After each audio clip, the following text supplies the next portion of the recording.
Welcome to Bailey Price Media. Bailey, who actually played the game and knows more football than you will ever forget, know, or understand.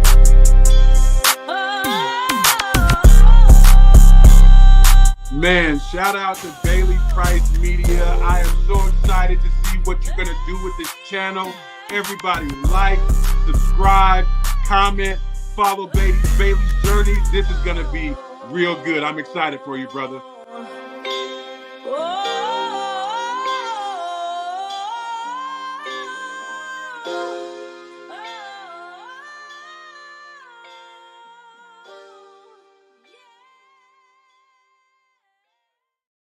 What's going on, everybody? Happy Tuesday. Welcome back to another edition of Bailey Price Media Live here on this fine Tuesday. Matt and I are off of 0 to 60, so as you know, we are live here at Bailey Price Media. And today, I got a big show planned for you. I got 8-year NFL veteran, defensive tackle, and University of Washington Huskies alum Tank Johnson joining the show to discuss his former team, the Chicago Bears, and them hiring Ben Johnson as their head coach, along with bringing in a bunch of assistants as well, some former NFL players that we're going to discuss. We're also going to discuss the Cowboys hiring Brian Schottenheimer and Jerry Jones' comments. You get quite the interesting press conference that I can't wait for us to dive into. We're going to also discuss a little Colorado news. Colorado slot wide receiver LaJohntay Wester was invited to the NFL Scouting Combine after an impressive performance or showing in the Shrine Bowl practices at the East-West Shrine Bowl. So we're going to discuss that, get Tank's Super Bowl prediction, and get out of here. But I'm not going to waste any more time. Without further ado, let's go ahead and bring him in. 8-year NFL veteran, University of Washington alum, Tank Johnson. Welcome to the show. Big Tank, how we doing? How you doing? I'm happy you're joining. Happy Tuesday. Hey, what's up, 50? My man B is happy to be. I'm happy to be on the show, man, watching your success. Man, let's talk about it. Let's talk about it, man. Let's waste no more time. So long story short, I had Coach JB on the show last week, and we broke down the Bears hiring Ben Johnson, and this is getting he's getting quite a lot of heat because he kind of said that Ben Johnson might be a failure as the Bears' next head coach. He has several reasons for that, but I want to go ahead and get your take as a former Chicago Bear yourself. What are your initial thoughts of this hire of Ben Johnson, obviously coming from the Detroit Lions, being their offensive coordinator? He now has to face them twice a year, being the head coach of the Bears, same division, NFC North. What are your thoughts on the hire first? Go ahead.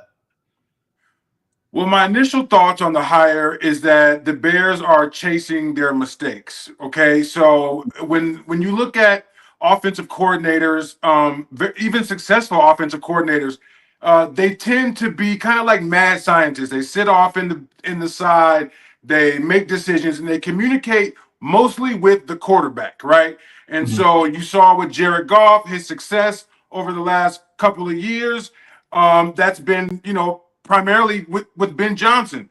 Right. Well, I think when you take that mad scientist out of his lab, and now he has to coach the entire 53-man roster, I think it sometimes is a little bit of a adjustment period, because it's like he's not used to dealing with defensive problems, defensive needs, and what's going on this side of the ball, and special teams, and all these different responsibilities.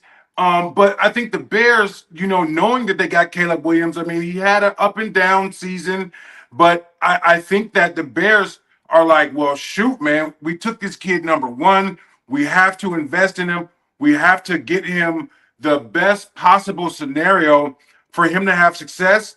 And so Ben Johnson it is. I mean, I would have taken the Lions defensive coordinator, because I think he would have had a better ability to relate to the whole team. He would have delegated the responsibility to the offensive guys, and I think the team would have been holistically better. So I think of the pillage from the Detroit Lions, I think we lost. I think the Jets got the better coach in Coach Glenn.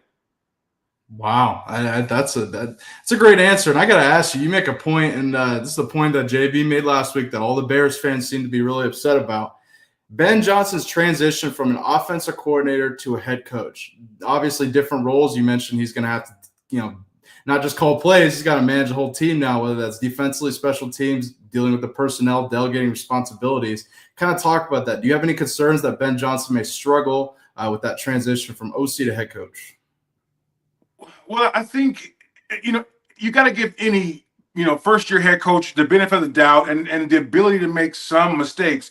But, I think it'll be harder for him to be able to manage those situations. I'm sure as an offensive coordinator, as you saw with Coach Campbell, there was a lot of 4th and 1s and 4th and 3 and 4th and 5, and they would go for it rather than the special teams play. Now he's going to have to take in account all of those different scenarios. He saw some of the fallout from Coach Campbell going forward in certain situations and not making it, and and how that kind of turned out for him. And if you do too much, if you do the same thing too many times, it'll come back and bite you in the ass. So I think he's going to have to manage all that, and I just think that you have to let people do what they're best at, and it seems like he's best at communicating with a quarterback, so that's good for Caleb. But I think we've got way more needs than just that. But we do got to get Caleb going, because if we don't, it's another 5 years and a generational player that we missed. Yeah, and let's talk about Caleb. That's the next thing I wanted to kind of transition to. Caleb Williams. So now Caleb Williams goes into his second year. He has a new head coach now, who I'm going to guess is going to be continuing to call the plays. So do you think Ben Johnson can help elevate Caleb's play? Because I think we saw at times, I don't think Caleb coming out of last year's class was the best quarterback. I think you have to say, after Jaden Daniels' performance, I think you have to go with that. Do you think Ben Johnson can elevate Caleb's play and help bridge that gap, so to speak? Go ahead. That's what I think he can do, Bailey. I do think he can help Caleb become more decisive. I think some of the struggles that he had were with decisiveness, and whether that's pull the trigger. But I think he needs to get way more fundamentally sound. And if he has a problem with fundamentals and also game management, like, that's a lot for a head coach have to work on with a young quarterback. And but I do think wholeheartedly that Caleb should improve under Ben Johnson's offense. And if that's at the detriment of some other positions, that has to happen, because if you don't have QB1 in this league, you don't have a chance at advancing in the postseason. No doubt. Yeah, 100%. I got 2 more questions about Ben Johnson. We'll move on. Bears in that division. That is a tough division to play in. You got 3 solid teams. The Lions, Vikings coming off a 14-win season. We'll see what they do at the quarterback position. Bears, how do you feel about them faring in the NFC North? Tough division, man. That's all predicated on the draft, free agency, and the steps that Caleb Williams had to take. I mean, listen, man, I played in the NFC North when Green Bay was Green Bay, and Minnesota had Randy Moss, and listen, man, and now Detroit is a formidable opponent. And so I know the Bears organization as a city, we've got a tremendous amount of pride. And I know that's not sitting well with us being at the bottom of that NFC North. We're used to being in contention, if not for that NFC North championship, or just right there. So I think we're gonna have to draft well, and I hope Ben Johnson has a plan for that. We're gonna have to, free agency is important. I think we need to shore up the offensive line. Caleb Williams got hit way too much this season, and so I think we've got a big offseason that we're going to have this offseason, and that's gonna dictate our success coming up in this 2025 season. Absolutely. And last thing we're talking on the Bears. Ben Johnson brought in several former NFL players and college football players, assistant head coach Antoine Randall to be assistant head coach and the receivers coach. He also brought in former Ohio State quarterback JT Barrett to coach quarterbacks. That's an interesting hire. He comes over from Detroit. And then he obviously brought in Dennis Allen as his DC. Your thoughts on his hires? I've left some names out, but your thoughts on his hires for his staff? Any names that stick out to you? Well, my initial thoughts is, damn, I'm getting old. All the guys that I played with are now coaching, But listen, man, I mean, I do think that if you've got a lot of on your staff, you've got a lot of coaches who played the game, and more recently than not, you're going to be able to relate to these players. I think Antoine Randall L has a tremendous amount of energy. That energy is infectious. I love that. JT Barrett from Ohio State, talented guy. I think Dennis Allen, good DC. I think he's bringing a lot of juice, and that's what the Bears have been missing, is that juice. You watch the Bears game, and it's like sometimes it's like watching paint dry. There's like, when I was there, we had the electric Devin Hester, Bernard Berrien, and Thomas Jones. We just, on our whole defense, we were just juice. Lovie Smith, Ron Rivera when he was young. We had a lot of coaches who brought the juice, and so I think this staff, we got a lot of energy, man, and I think that's going to take a page out of the playbook of the Detroit Lions, man. I think when Coach Campbell put his staff together, there was a lot of people that were like, "Oh, I don't know how this is going to work well." I mean, if you remember a couple of years ago, everyone was looking at Campbell like, "You're gonna go to battle with these guys," and he had a tough first year. But then he turned that thing around with those same coaches, and now those same coaches are getting head coaching opportunities. So I think Ben's taking a page out of Detroit's playbook. No doubt. And Tank, we're going to discuss Ben Johnson, the Bears offseason endeavors, I'm sure, down the line as well. That's just interesting. So kind of mixed reaction for the Bears hiring Ben Johnson, but you seem pretty optimistic. In your head, there's no way that's a mistake, right? No, listen, like I said, I wasn't a fan of drafting Caleb Williams. And since we have him now, I use the term chasing our mistakes. So, right. I mean, we're trying everything we can to give Caleb Williams all the tools he can to be successful. That's another way. That's a more optimistic way of saying chasing our mistakes. So listen, Caleb Williams is not gonna have any excuses. When you start getting head coaches fired and head coaches start coming in, now you're becoming on the clock, because after 1, 2 head coaches, 1, 2 offensive coordinators, then it's gonna be like, you know what? This guy's not the quarterback. Yeah. No, I like the way you put that. I like that a lot. And we're going to discuss that so much more. But Tank, I appreciate your insight on that. It doesn't get better than that. Somebody who played in that organization understands it in depth. So I appreciate it. I got to ask you about another former team of yours, Dallas Cowboys. They hired Brian Schottenheimer, offensive coordinator for Cowboys, and Jerry Jones ends up hiring him. But before I get your comments on this hire, I want to show Jerry Jones' comments about hiring Brian Schottenheimer. This is just interesting, Tank. You got to hear this. Take a listen. Now, I get my proverbial ass kicked over needing people in my comfort zone. Without this thing being about me in any way, if you don't think I can't operate out of my comfort zone, you're so wrong. It's unbelievable. This is as big a risk as you could take. As big a risk as you could take. No head coaching experience. Now, let me share something with you. With all of that, you've just heard him reference his osmosis, his family.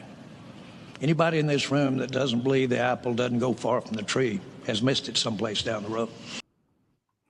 Tank, I got to get your thoughts on one, Jerry Jones' comments on this hire, saying this is a huge risk, pointing, and you can't see it, but Brian Schottenheimer is obviously right next to him. That's his introductory press conference. And then your thoughts on this hire, Brian Schottenheimer. I don't know if you ever played for his father, but just your thoughts on this hire from Jerry Jones' comments. Go ahead.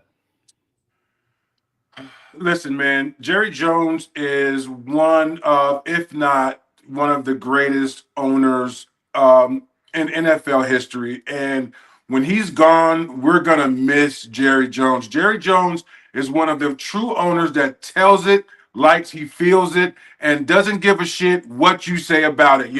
He's going to do it his way, and he's going to sink or swim on his own volition. And you know what? I can't do nothing but honor that man. And when I was suspended by Commissioner Roger Goodell for half a season, that man sent his plane up to Seattle and brought me down to Dallas and gave me an opportunity against what the whole rest of the league said. And listen, he's an oil tycoon. And if you know anything about oil tycoons, it's all about the gamble. It's all about taking a risk. It's all about, man, I had a dream last night that there's going to be oil right here. And sometimes, and you can see a lot of those guys are broke, bankrupt, and drunk as shit. But there's a few of them that are billionaires that have made a lot of money, and that's Jerry. So if I'm 80 some odd years old and I've rolled the dice my entire life, I think Jerry Jones is going to stick to his guns, man. And it takes a little bit to get to know Jerry. That Texas slang, he uses some euphemisms that may not be so popular across the country. I think he said "glory hole" in the in the interview.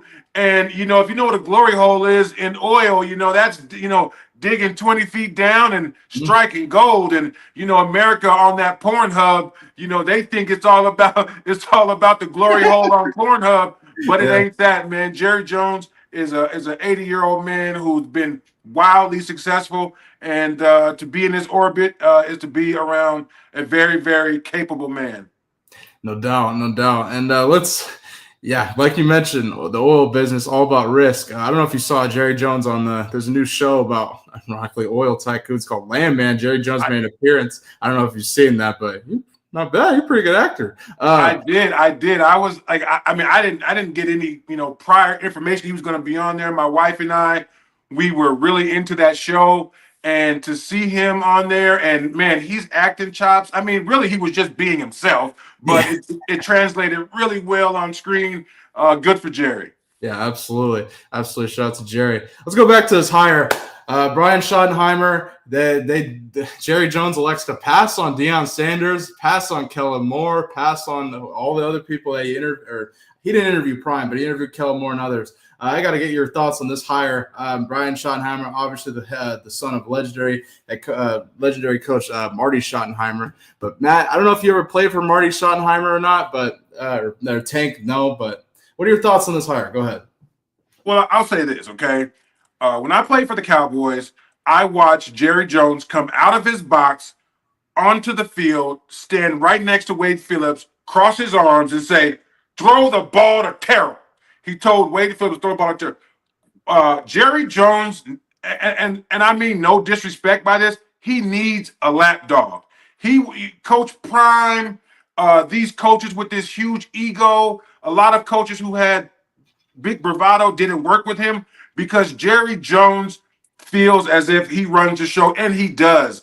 And I think Schottenheimer, his father was a tremendous coach in San Diego and the Chiefs. He was a big emotional coach that all of his players loved. But truth of the matter is, Jerry Jones needs a coach he can control. And this is just another coach in the long line of coaches that are Jerry Jones' lapdog.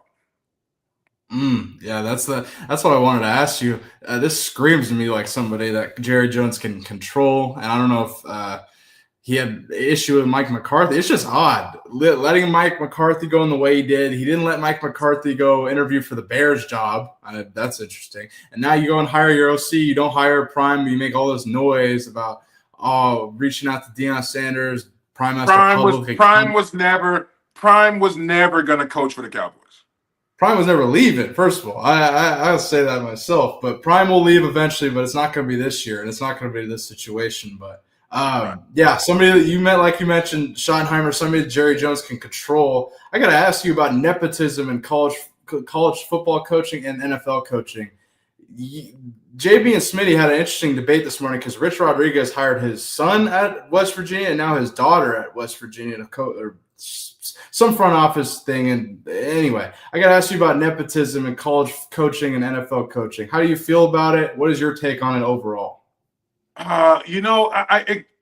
Listen, nepotism, that's the new word, that buzzword that, the whole world is caught on to. But it's as old as we are, it's as old as America, right? Like if you are a successful person and you've got the ability to bring your family to the party, that's how it's going to be. What bothers me is these retread coaches, and they continue to fail, and they get these opportunities to fail, yet they won't bring a black coach in because they assume they're going to fail off the bat, whether it's a coach, Right. whether it's a GM, whether it's a team president. I mean, look at the freaking Giants letting it go Saquon Barkley, right? Like who gives, like, how does that guy have the ability to run a team? Hell, I could have made a better decision than that. You could have made a better decision than that. So it's frustrating that there's so much retread, and they call it nepotism or whatever the buzzword is, but it just bothers me because there's so many other great football minds that will never get an opportunity because of nepotism. Yeah, and that was a big thing that I noticed with this hire. I was like, or not just at this hire, but just in general. I think you may raise a hell of a point. I think when it comes to this, there's a lot of people that are in the industry that are getting overlooked. Like you said, I don't think Dallas has struggled to hire a black head coach. In Chicago, they passed on Aaron Glenn. Again, I don't know if that has anything to do with this, but man, interesting. Tank, I appreciate you joining. Before we get out of here, let's move on.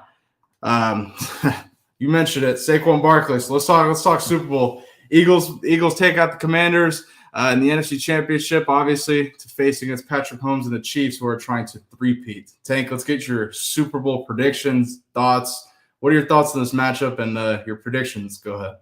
Well, last time these two teams matched up, the Super Bowl was down here in Phoenix, and I bet with my heart that Philly was going to win. I lost my ass. So I don't think I can bet against the Chiefs, Andy Reid, Pat Mahomes, Travis Kelce. But let's see, what did I call them? I think I made up a new name that we might have to trademark, the Cheesters. because they seem to have everything going their way. But I can also tell you this: when I was on the Bears and we went to a Super Bowl, we had a lot of calls go our way, balls bounced our way, and it was a lot to do with we were very, very honorable to the football game, the culture, the football gods. We played the game the right way, and we got success as a result of that. So I also believe that they're doing a lot of things right over there.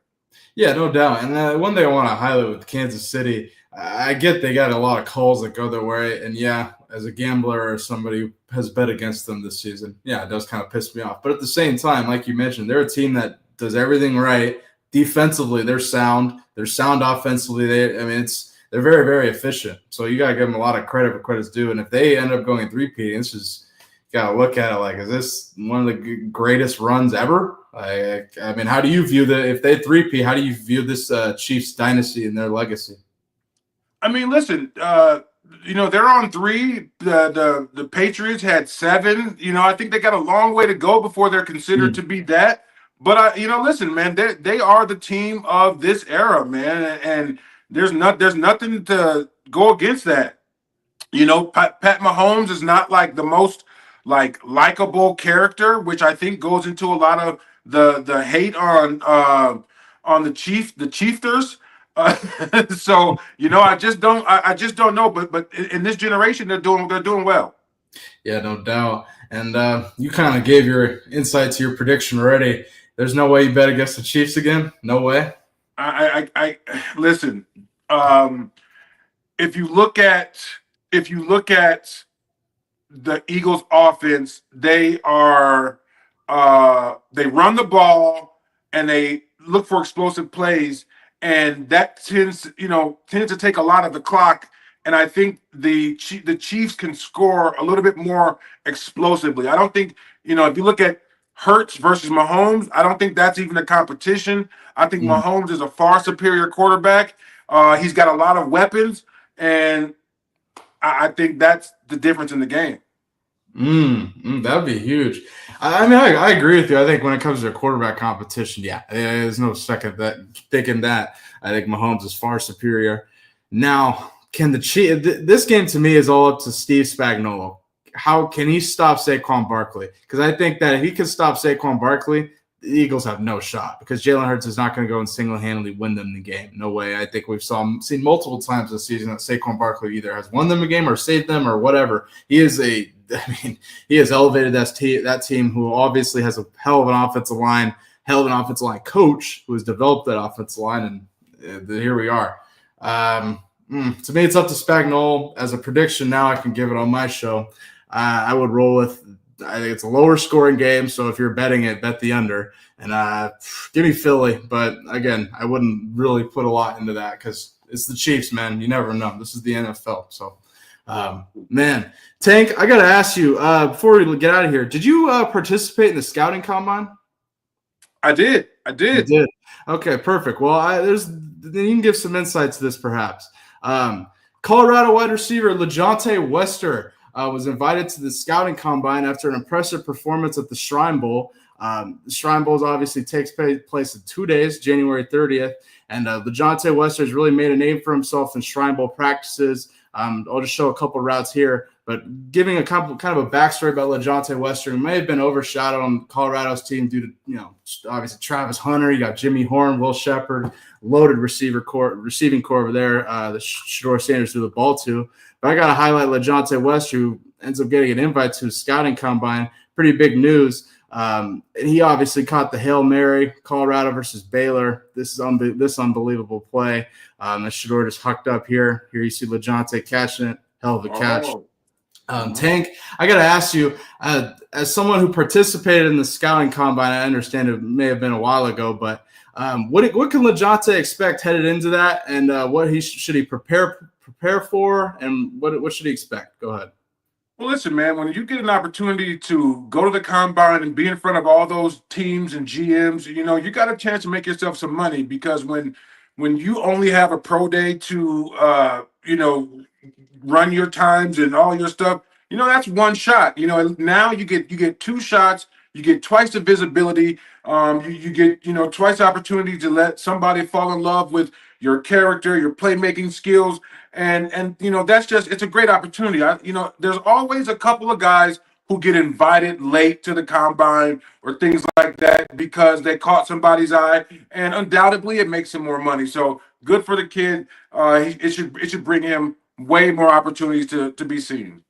Yeah, absolutely. And LaJohntay Wester for Colorado was one hell of a slot receiver, especially when it got later in the year. They really had to deal with a lot of injuries at that wide receiver position, with probably the exception of Travis Hunter, but Travis was out as well. LaJohntay was consistent. He even was returning punts. I'll show this. This is against Utah.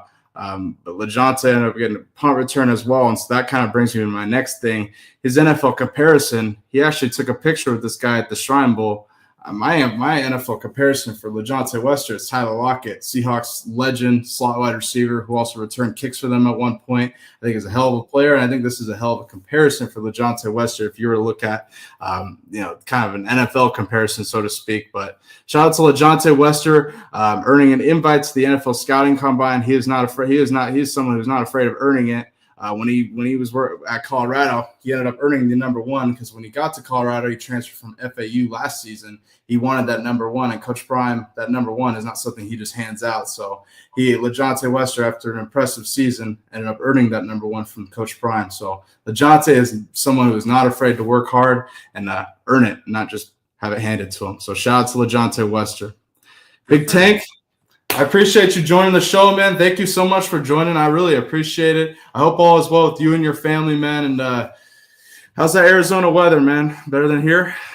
Hey, man, listen, we got our first little bit of rain in for 160 days. It's gone now. The sun's back, but hey, we're blessed. Absolutely, Tank. And Joe Corder, weatherman, says, weather.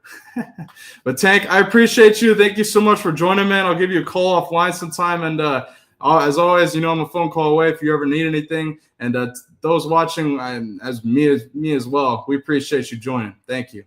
Nice, brother. Talk soon. Talk soon, man. Peace. Shout out to 8-year NFL veteran, Washington Huskies alum Tank Johnson for joining the show. We will be sure to have him on sometime later in the offseason as well. Those watching, make sure you hit that like button, subscribe, and we're going to have memberships here starting next week. So stay tuned for that as well. We've worked our way up here on this channel, and this is everything that we have on this channel is all because of you. And this wouldn't be possible without the viewer, you. So I appreciate you. Make sure you hit that like button, subscribe, and let me know what you want from this channel in the comment section below. Go show love to our clips that we'll have coming out, because I'll have multiple clips coming out on the channel as well. So let me know your thoughts of that in the comment section below. Let me know what you want to see from this channel, and hit that like button. We appreciate you. We should be back at some point this week, depending on Matt's schedule on 0 to 60. So if I'm not live on here, head to 0 to 60. If 0 to 60 is not live, come over here, same time, 3 p.m. Eastern on the weekdays. So we appreciate you watching. Hit that like button. We'll see you soon. Peace.